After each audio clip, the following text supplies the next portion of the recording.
श्री गुरु राज अब चल अटल आज पुरख परवाए। परम सत्कारियों साथ संगत जी,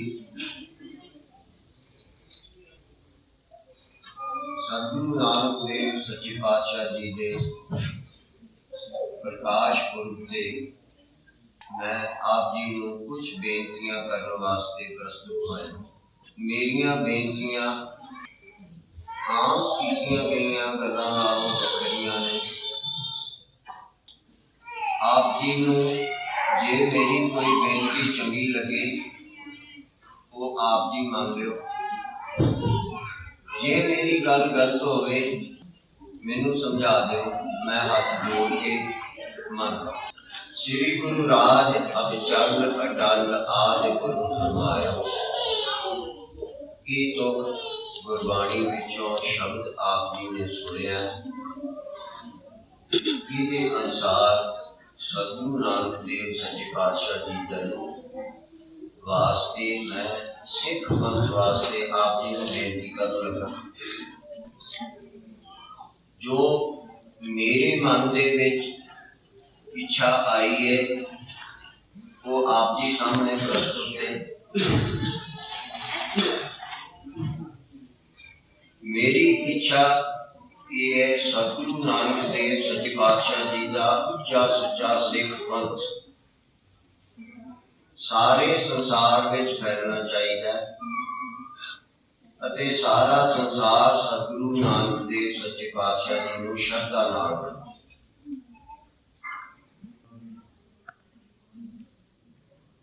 इस संबंधी मैं आप जी को बेनतियां कर लगा। साध संगत जी, आप सारे सतगुरु नानक देव सच्चे पातशाह जी का गुरपुरब अज मना रहे हैं। इस करके ही ये तो पढ़ी है कि श्री गुरु राज अब चल बाणी में तो लिखा होया कि सतगुरु सच्चे पातशाह का राज अब चल जो विचलित नहीं होने वाला कदे अटल है। वो आदि पुरख ने फरमाया वो होना। उस संबंधी आप जी को बेनती है कि सतगुरु नानक देव का राज आप जी सारे कोशिश करो आप रल के सारे संसार में स्थापित।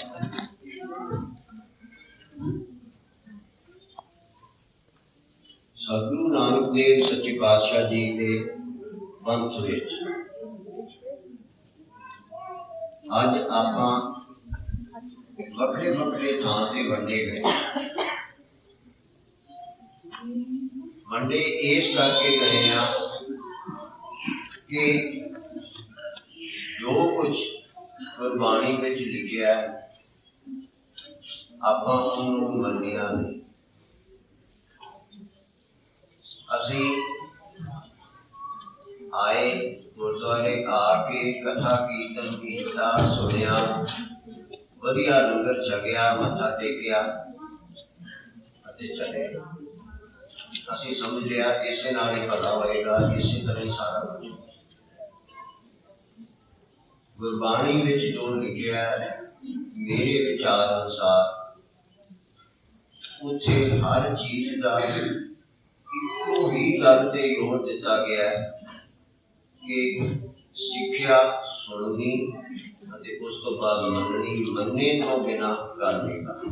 मन्ने की करके हुक्म मन्या होवे परवान ता खसम दा। इस वास्ते आप जी को बेनती है कि गुरबाणी में लिखा है इक्का बाणी एक गुर इको शब्द विचा। साडी सारियां दी कोई बाणी है, एको गुरु सतगुरु नानक देव सच्चे पातशाह जी ने। इस करके सानू इको बाणी को विचार के मान के उस शब्द को सिख पंथ को इकट्ठा होने। आप जी बहुत सारे जपजी साहब पढ़ते हो या सुनते हो। जपजी साहब दे विच सच्चे पातशाह जी ने पौड़ी लिखी है मुद्दा संतोख सर्व पथ छोड़ी जान की आई पंथी सगल जमाती मान है। हुण ये सारा कुछ पढ़ के आप मत्था टेक के समझ लेंगे सारे मसले हल हो गए, पंथ बढ़ जाएगा नहीं। इस पौड़ी को समझण की लोड़ ਅਤੇ ਰਹਿ ਰਾਸ ਵਿੱਚ ਜੋ ਆਪਾਂ ਪੜ੍ਹਦੇ ਸੁਣਦੇ ਹਾਂ, ਹਾਲ ਵਿੱਚ ਤਿੰਨ ਵਸਤੂ ਕਈਓ ਸਤ ਸੰਤੋਖ ਵਿਚਾਰ। ਭਾਵ ਸੱਚੇ ਪਾਤਸ਼ਾਹ ਜੀ ਹੁਕਮ ਕਰਦੇ ਨੇ ਕਿ ਵਿਚਾਰ ਕਰਨ ਦੀ। ਮੈਨੂੰ ਇਹ ਗੱਲ ਦੁੱਖ ਨਾਲ ਕਹਿਣੀ ਪੈਂਦੀ ਹੈ, ਅਸੀਂ ਵਿਚਾਰ ਨਹੀਂ ਕਰਦੇ। ਆਪਾਂ गुरबाणी सुन के पढ़ के उस बाद विचारते नहीं मानते नहीं, क्योंकि बाणी में भी लिखा है विवेक बुद्ध सब जग में निर्मल रस। विवेक बुद्धि कड़ी है जी खरे से खोटे की परख कर, क्योंकि गुरसिख नूं परमहंस का दर्जा गुरबाणी में हंस की विशेषता मनी गई है कि हंस दुध विच चुंझ पा दे, पानी के दुध वक्ो वक्। इसी तरह गुरसिख नूं लोड़ है खरे ते खोटे की परख करन दी। सो इस करके मेरी बेनती इन्नी है कि आपां सारे गुरबाणी नूं विचार के मनना शुरू करिए, अते जो उत्थे वचन कीता है उन्होंने मान के सिख पंथ को बचाए। विचारवान आपस में लड़ते हैं कि बहुत ध्यान नाल सोचने की लोड़ है कि विचारवान आपस में नहीं लड़ते, आपां लड़ों हटते ही नहीं। जिहड़ी पौड़ी जपजी साहब की मैं पढ़ी है ਉਹਦੇ ਵਿੱਚ सच्चे पातशाह जी ने जो वचन किए हैं, मुंदा संतोख की मुद्रा पा शर्म बत चोरी। जिहड़ी तू भिख्या मंगना अपनी कोई शर्म नहीं हो, ध्यान की पूर्ति ला। जिस तरह कुआरी कन्या का शरीर जड़ा है वो अछो होता है, कोई पाप वाली गल नहीं होती। इस तरह का तेरा होना चाहिए। जो डंडा प्रति परमात्मा से भरोसा रख उसका डंडा हो तेरे हाथ। अखीर से जाके सच्चे पातशाह वचन करते हैं आई पंथी सगल जमाती। जोगियां के 12 पंथ मने गए हैं, जिन्होंने आई पंथी श्रेष्ठ। ਉਹਦੇ ਵਿੱਚ श्रेष्ठ तू तां है आई पंथी सगल जमाती। बाकी सारिया पंथां नाल भी बना के रख, आपस में प्रेम रखो, आपस में मिल के रहो। आई पंथी सगल जमाती। एक उपदेश साडे सच्चे पातशाह जी। इस पौड़ी सारी का जे ध्यान नाल विचार करिए, इसका निष्कर्ष ये निकलता है कि जो बाहरला स्वरूप जिन्हों असी बहुत महत्ता देते हैं, इसकी बजाय अंदरले स्वरूप को महत्ता देंगे, क्योंकि ये उपदेश जो योगियों वास्ते दिता गया है साढ़े ते भी लागू, सिखा से भी लागू होता है कि अंदरला स्वरूप ऊंचा होना ज़्यादा जरूरी है। बार बार कर जिमें दसवें पातशाह हुक्म करते हैं, जे मन के दिल जो कमाओ सिंगी साज अकप कर चला ध्यान की भी। तो ये सारिया चीज़ों का इन्होंने सारिया तुकां का भाव ये है अंदरला स्वरूप ऊंचा हो। हुण अंदरला स्वरूप ऊंचा हो गया तो ਉਹਦੇ ਵਿੱਚ सच्चे पातशाह जी योगियों को हुक्म करते हैं आई पंथी सगल जमाती। सारिया नाल मेल करके रहो। इहो ही हुक्म साडे सिख पंथ ते भी लागू। तो इस करके मेरी आप जी को बेनती है, आप जी इस पासे नूं ध्यान दिओ, आपां सिख पंथ वधा किवें सकदे। मैं जो बेनतियां कर रहा अपने अनुभव अनुसार कर रहा, तुम पढ़ के नहीं कर रहे। मेरे विचार अनुसार असीं तां वध सकते हैं जे इकट्ठे हो, क्योंकि घंटे 24 रहने ने देंगे, वो 24 की थां ते 36 नहीं होने। शक्ति भी उन्नी रहनी है, समा भी उन्ना है, पैसे भी उन्ने ही है। फिर साथ संगत जी आप जी दसो, वो ही समा, पैसे अते शक्ति जदों आपां आपस विच लड़न ते ला देंगे, कि फिर उहदे नाल पंथ वधे? फैसला आप जी दे आप। उन्ना ही समा, शक्ति, पैसे जिहदे नाल पंथ वधाउणा सी, जदों आपां आपसी धड़े बना के आपस विच ला देंगे, कि उहदे नाल साडा पंथ वधे? मेरे अनुसार जे असी पंथ वधाउणा है तां ही वध सकदा है जे आपां इकट्ठे होवांगे अते विचार करांगे। जे मेरी गलत गल होवे आप जी समझा, क्योंकि गुरबाणी विच जो लिखिया होया है उत्थे ये लिखिया है, होए एकत्र मिलो मेरे भाई, दुविधा दूर करो। तो इस तुक नूं जे आपां मन सकीए, इहदे नाल साडा पंथ वध सकदा है। अते जो गुरबाणी की पहलों तो पढ़ी सी, श्री गुरु राज अभिचल कटार आद बुध करवाए, साडा सिख पंथ दा राज सारे संसार में सतगुरु नानक देव दा राज हो सकदा है जे असीं इकट्ठे हो। इस संबंधी मेरी बेनती है कि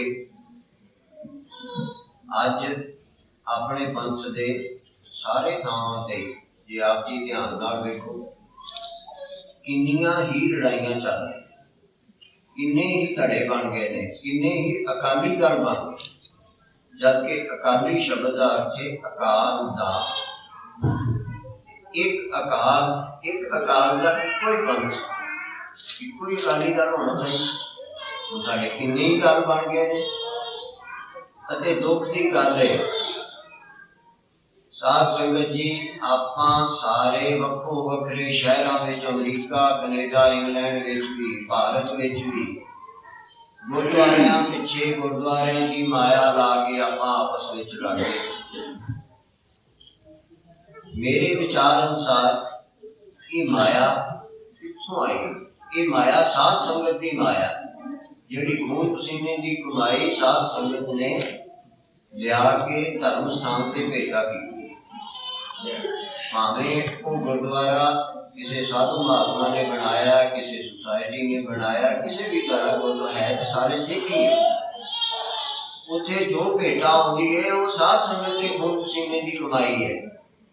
मैं आप जी को पूछदा कि ये भेटा, ये पैसे मुकदमियां ते लगने चाहिए ने, डॉक्टरां नूं, वकीलां नूं, पुलिस नूं, मंत्रियां नूं देण वास्ते संगत भेटा करती है, या पंथ की तरक्की वास्ते संगत भेटा? फैसला आप जी। मैं किसी से कुछ नहीं दे रहा, समूचे सिख पंथ की गल कर रहा। मेरे विचार अनुसार ये सारी माया जो संगत भेटा देती है, पंथ की उन्नति वास्ते, तरक्की वास्ते लगनी चाहिए। पंथ का प्रचार होना चाहिए। वो गरीब सिख जिन्होंने प्रशादे पानी की तंगी है, या सारे देश में कई वो परिवार ने, सिगलीगढ़ परिवार ने कर्नाटका जिन्हों को माइया बीबियों को इशनान करने पढ़ने वास्ते थां नहीं है, वो थावां ते गरीब सिख भरावां नूं उच्चा चुकण वास्ते लगनी चाहिए। उन्होंने विद्या देण वास्ते बच्चों को लगनी चाहिए, ना कि मुकदमेबाजी। मैनूं पता लगा कनेडा में एक गुरुद्वारा है, उत्थे 2 मिलियन 20 लाख डॉलर उन्होंने मुकदमे ते ला दिता है, पर गुरुद्वारे की छत चौंधी है और रिपेयर करने वास्ते पैसे नहीं। इत्थे नामधारियां दी, गैर नामधारियां दी किसी की गल नहीं, समूचे सिख पंथ की गल। ਸਾਧ ਸੰਗਤ ਜੀ, ਮੈਂ ਬੇਨਤੀ ਇਸ ਕਰਕੇ ਕਰ ਰਿਹਾ, ਜੋ ਹੋ ਰਿਹਾ ਹੈ ਤੁਹਾਡਾ ਸਾਡਾ ਸਾਰਿਆਂ ਦਾ ਸਾਂਝਾ। ਸਤਿਗੁਰੂ ਨਾਨਕ ਦੇਵ ਸੱਚੇ ਪਾਤਸ਼ਾਹ ਦੇ ਗੁਰਪੁਰਬ ਤੇ ਜੇ ਆਪਾਂ ਇਕੱਠੇ ਹੋਏ ਹਾਂ, ਹਮਲਾ ਮਾਰੀਏ ਤਾਂ ਕਿ ਸੱਚੇ ਪਾਤਸ਼ਾਹ ਦਾ ਗੁਰਪੁਰਬ ਮਨਾਉਣ ਦਾ ਸੱਚੀ ਮੁੱਚੀ ਲਾਭ ਹੋ ਸਕੇ, ਅਸੀਂ ਆਪਣੇ ਸਤਿਗੁਰੂ ਦਾ ਨਾਮ ਸਾਰੇ ਸੰਸਾਰ ਵਿੱਚ ਪ੍ਰਚਾਰ ਸਕੀਏ। ਕਿਉਂਕਿ ਦਸਵੇਂ ਪਾਤਸ਼ਾਹ ਨੇ ਹੁਕਮ ਕੀਤਾ, ਸਗਲ ਜਗਤ ਨੂੰ ਖਾਲਸਾ ਪੰਥ ਦਾ ਜਗ੍ਹਾ ਧਰਮ ਹਿੰਦੂ ਕੁਤੁਬ ਦੋਲ ਪਾਤ। ਅਤੇ ਸੱਚੇ ਪਾਤਸ਼ਾਹ ਨੇ ਵੀ ਹੁਕਮ ਕੇ ਰਾਜ ਬਿਨਾਂ ਨਹੀਂ ਧਰਮ ਚੱਲੇਗਾ, ਪਰ ਰਾਜ ਤਾਂ ਹੀ ਹੋਵੇਗਾ ਜੇ ਆਪਾਂ ਇਕੱਠੇ ਹੋਵਾਂ। ਜੇ ਆਪਸ ਵਿੱਚ ਲੜਾਂਗੇ ਰਾਜ ਕਿਵੇਂ ਕਰਾਂਗੇ? ਸੋ ਇਸ ਕਰਕੇ ਆਪ ਜੀ ਦੇ ਸਨਮੁਖ ਹਾਜ਼ਰ ਹੋਇਆ ਕਿ ਉਹ ਦੇਖੇ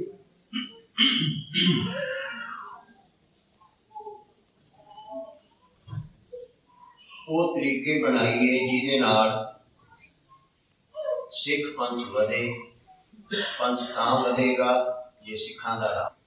ਖਾਲਸਾ ਰਾਜ ਦੀ ਮੈਂ ਗੱਲ ਕਰਦਾ ਤੇ ਖਾਲਸਾ ਦੀ ਗੱਲ ਨਹੀਂ ਮੈਂ ਕਰਦਾ। ਖਾਲਸਾ ਰਾਜ ਮਾਰਿਆ ਸਿੱਕਾ ਜਗਤ ਵਿੱਚ, ਨਾਨਕ ਨਿਰਮਲ ਪੰਥ ਚਲਾਇਆ। ਨਿਰਮਲ ਸ਼ਬਦ ਸੰਸਕ੍ਰਿਤ ਦਾ ਹੈ, ਖਾਲਸ ਸ਼ਬਦ ਅਰਬੀ ਦਾ। ਅਰਥ ਦੋਵਾਂ ਦਾ ਇੱਕੋ ਹੀ। ਕਹਿ ਕਬੀਰ ਜਨ ਕਹੇ ਖਾਲਸ। ਸੋ ਉਹ ਖਾਲਸਾ ਰਾਜ ਜਿਹੜਾ ਨਿਰਮਲ ਰਾਜ ਹੋਵੇ, ਕਿਸੇ ਦਾ ਸਿਰ ਵੱਢ ਕੇ ਨਹੀਂ, ਕਿਸੇ ਨੂੰ ਤੰਗ ਕਰਕੇ ਨਹੀਂ।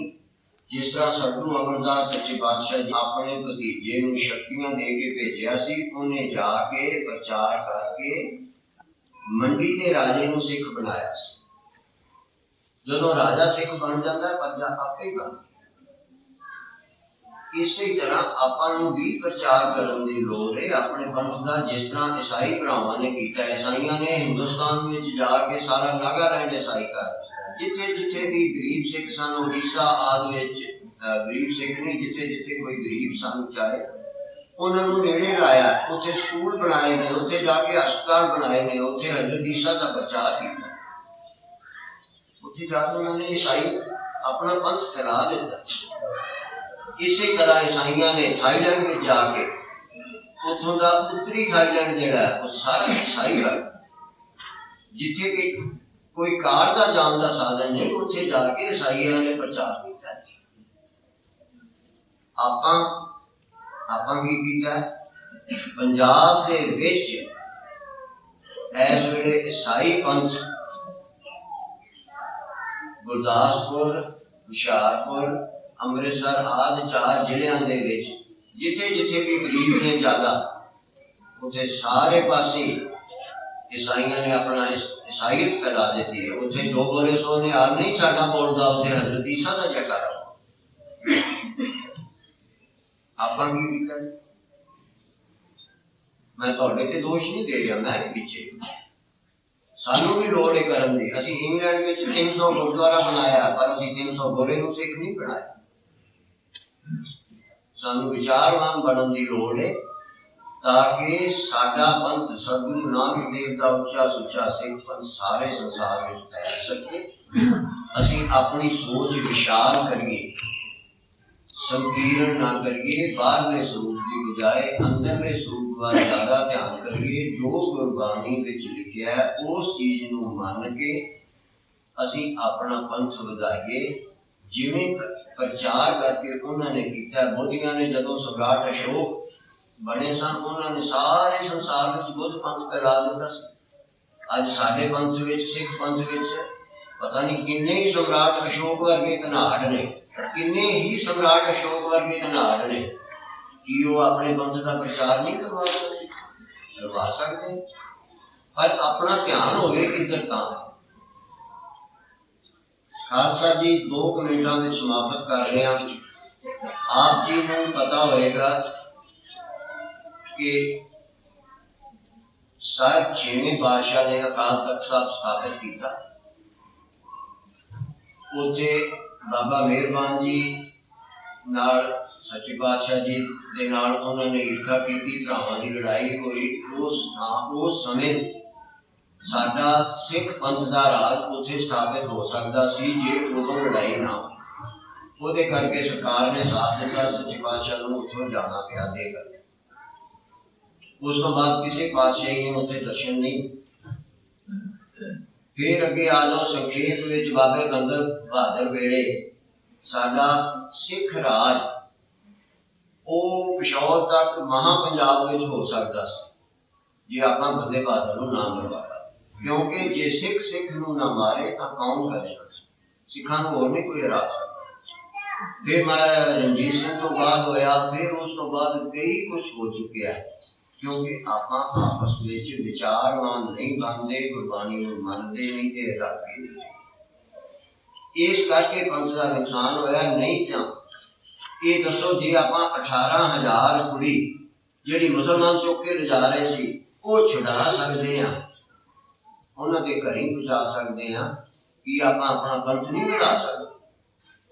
ਕੀ ਆਪਾਂ ਆਪਣਾ ਪੰਥ ਨਹੀਂ ਵਧਾ ਸਕਦੇ? ਵਧਾ ਸਕਦੇ ਹਾਂ। ਜੇ ਆਪਾਂ ਕਿਸੇ ਇੱਕ ਪੰਡਤ ਦੀ ਔਰਤ ਪਿੱਛੇ ਸਾਰਾ ਪੰਥ ਜਾ ਕੇ ਕਸੂਰ ਦੇ ਕਿਲੇ ਨਾਲ ਲੜ ਸਕਦਾ, ਕੀ ਆਪਾਂ ਪੰਥ ਵਾਸਤੇ ਨਹੀਂ ਕਰ ਸਕਦੇ? ਕਰ ਸਕਦੇ ਹਾਂ। ਕੀਤਾ ਕਿਉਂ ਨਹੀਂ? ਕਿਉਂਕਿ ਖਾਲਸੇ ਦੀ ਸੋਚ ਇੱਧਰ ਨਹੀਂ ਗਈ। ਖਾਲਸਾ ਜੀ ਅੱਗੇ ਪੰਥ ਵਧਾਉਣਾ ਕੋਈ ਵੱਡੀ ਗੱਲ ਨਹੀਂ, ਸਿਰਫ ਸੋਚ ਬਦਲਣ ਦੀ ਲੋੜ ਹੈ ਕਿ ਅਸੀਂ ਪੰਥ ਵਧਾਓ।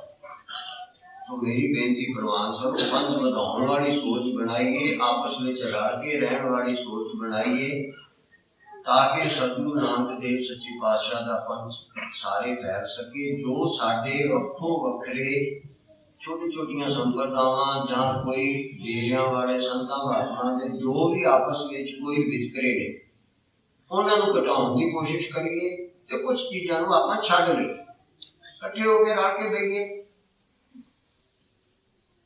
ਤਾਂ ਕਿ ਆਪਾਂ ਜੇ ਈਸਾਈ ਇੱਕ ਹਜ਼ਰਤ ਈਸਾ ਦਾ ਪ੍ਰਚਾਰ ਕਰਦੇ ਨੇ ਕਿ ਉਹਨਾਂ ਨੇ ਕੁਰਬਾਨੀ ਕੀਤੀ, ਸਾਡੇ ਤੇ ਸਾਰੇ ਵੱਡਿਆਂ ਨੇ ਲੱਖਾਂ ਸਿੱਖਾਂ ਦੇ ਸਿਰ ਦਿੱਤੇ, ਇਹਨਾਂ ਤੋਂ ਹੋਰ ਕਿਸੇ ਪੰਥ ਵਿੱਚ ਹੈ ਹੀ ਨਹੀਂ। ਕਿ ਆਪਾਂ ਆਪਣੇ ਵੱਡਿਆਂ ਦਾ, ਆਪਣੇ ਪੰਥ ਦਾ ਆਪਾਂ ਨਹੀਂ ਕਰ ਸਕਦੇ? ਕਰ ਸਕਦੇ ਹਾਂ। ਸਾਧ ਸੰਗਤ ਜੀ, ਇਸ ਪਾਸੇ ਨੂੰ ਧਿਆਨ ਦੇਣ ਦੀ ਲੋੜ ਹੈ। ਜੋ ਗੁਰਬਾਣੀ ਵਿੱਚ ਲਿਖਿਆ ਉਹਨੂੰ ਮੰਨਣਾ ਅਤੇ ਉਹਨੂੰ ਪ੍ਰਚਾਰਨਾ ਸਾਡਾ ਕੰਮ। ਸਿਰਫ ਮੱਥਾ ਟੇਕਿਆ ਭਲਾ ਨਹੀਂ ਹੋ ਜਾਂਦਾ, ਉਹਨੂੰ ਮੰਨਿਆ ਭਲਾ। ਜਿਵੇਂ ਦਵਾਈ ਖਾਧੇ ਬਿਨਾਂ ਬੁਖਾਰ ਨਹੀਂ ਪੈਂਦਾ, ਇਸੇ ਤਰ੍ਹਾਂ ਬਾਣੀ ਨੂੰ ਮੰਨਾਂਗੇ, ਆਪਣੇ ਪੰਥ ਦਾ ਪ੍ਰਚਾਰ ਕਰਾਂਗੇ, ਤਾਂ ਗੱਲ ਬਣੇਗੀ। ਆਪ ਜੀ ਲੋਕਾਂ ਦੀਆਂ ਗੱਲਾਂ ਵਿੱਚ ਨਾ ਆਓ। ਸੈਕੂਲਰਿਜ਼ਮ, ਕੋਈ ਸੈਕੂਲਰਿਜ਼ਮ ਨਹੀਂ, ਸਭ ਵਾਧੂ ਦੀਆਂ ਗੱਲਾਂ ਨੇ। ਸਭ ਤੋਂ ਵੱਧ ਗੱਲ ਕਰਦੇ ਨੇ ਕਮਿਊਨਿਸਟ। ਜਿੱਥੇ CPI ਦਾ ਰਾਜ ਹੋਏਗਾ, CPM ਵਾਲਾ ਉੱਥੇ DC ਕੋਲ ਚਲਾ ਜਾਏਗਾ, ਕੰਮ ਕਰਾਉਣ ਕਦੀ ਨਹੀਂ ਹੁੰਦਾ। ਇਸੇ ਤਰ੍ਹਾਂ ਤਾਜੀ ਰਿਪੋਰਟ ਗਾਰਡੀਅਨ ਅਖਬਾਰ ਇੰਗਲੈਂਡ ਦੇ ਵਿੱਚ ਛਪੀ ਹੈ ਕਿ UNO ਦੇ ਵਿੱਚ 79 ਈਸਾਈ ਸਰਕਾਰਾਂ ਨੇ ਜਿਹੜੀਆਂ ਆਪਣੇ ਪੰਥ ਦਾ ਪ੍ਰਚਾਰ ਕਰਦੀਆਂ ਨੇ, UNO ਵਿੱਚ ਬੈਠੇ ਵੀ ਕਰੀ ਜਾਂਦੇ। ਸੋ ਆਪਾਂ ਨੂੰ ਵੀ ਆਪਣਾ ਪਣ ਸਵੈ ਮਾਣ ਲਿਆ ਕੇ ਆਪਣਾ ਪੰਥ, ਸੱਚੇ ਪਾਤਸ਼ਾਹ ਦਾ ਪੰਥ ਪ੍ਰਚਾਰਨ ਦੀ ਲੋੜ ਹੈ। ਅੱਜ ਦੇ ਦਿਨ ਸਤਿਗੁਰੂ ਨਾਨਕ ਦੇਵ ਸੱਚੇ ਪਾਤਸ਼ਾਹ ਦੇ ਗੁਰਪੁਰਬ ਤੇ ਆਪਾਂ ਸਾਰੇ ਹੀ ਇਹ ਪ੍ਰਣ ਕਰੀਏ ਕਿ ਆਪਾਂ ਆਪਸ ਵਿੱਚ ਨਹੀਂ ਲੜਨਾ। ਇਹ ਪ੍ਰਣ ਕਰੀਏ ਕਿ ਆਪਾਂ ਆਪਸ ਵਿੱਚ ਨਹੀਂ ਲੜਨਾ। ਗੁਰੂ ਘਰ ਆਏ ਹਾਂ, ਆਪਾਂ ਆਪਣਾ ਪੰਥ ਵਧਾਓ। ਆਪ ਜੀ ਦੀ ਜਾਣਕਾਰੀ ਵਾਸਤੇ ਮੈਂ ਸਿਰਫ ਦੱਸਣਾ ਚਾਹਾਂਗਾ, ਸਤਿਗੁਰੂ ਪ੍ਰਤਾਪ ਸਿੰਘ ਜੀ ਨੇ 1934 ਵਿੱਚ ਸਰਬ ਸੰਪਰਦਾਇ ਸਿੱਖ ਕਾਨਫਰੰਸ, ਸਤਿਗੁਰੂ ਨਾਨਕ ਨਾਮ ਲੇਵਾ ਸਰਬ ਸੰਪਰਦਾਇ ਸਿੱਖ ਕਾਨਫਰੰਸ ਕਰਕੇ ਸਾਰੀਆਂ ਸੰਪਰਦਾਵਾਂ ਨੂੰ ਬੇਨਤੀ ਕੀਤੀ ਸੀ। ਅਸੀਂ ਹੁਣ ਇਸ 2014 ਵਿੱਚ ਫੇਰ ਕੀਤੀ ਹੈ, ਸਾਰਿਆਂ ਨੂੰ ਬੇਨਤੀ ਕੀਤੀ ਹੈ, ਆਪਾਂ ਇਕੱਠੇ ਹੋਈਏ, ਆਪਸ ਵਿੱਚ ਲੜੀਏ। ਅੰਤ ਵਿੱਚ ਮੈਂ ਸਰਦਾਰ ਭਜਨ ਸਿੰਘ ਜੀ, ਸਰਦਾਰ ਗੁਰਮੇਲ ਸਿੰਘ ਜੀ, ਬੀਬੀ ਸੁਖਵੰਤ ਕੌਰ ਜੀ, ਇਹਨਾਂ ਸਾਰਿਆਂ ਦਾ ਬਹੁਤ ਧੰਨਵਾਦ ਕਰਦਾ, ਜਿਨ੍ਹਾਂ ਦੀ ਸਹਾਇਤਾ ਨਾਲ ਮੈਨੂੰ ਇੱਥੇ ਸਾਧ ਸੰਗਤ ਦੇ ਦਰਸ਼ਨ ਕਰਨ ਦਾ ਸਮਾਂ ਮਿਲਿਆ। ਇੱਥੋਂ ਦੇ ਹੋਰ ਜਿਹੜੇ ਵੀ ਪ੍ਰਬੰਧਕ ਨੇ, ਉਹਨਾਂ ਸਾਰਿਆਂ ਦਾ ਬਹੁਤ ਧੰਨਵਾਦ ਹੈ।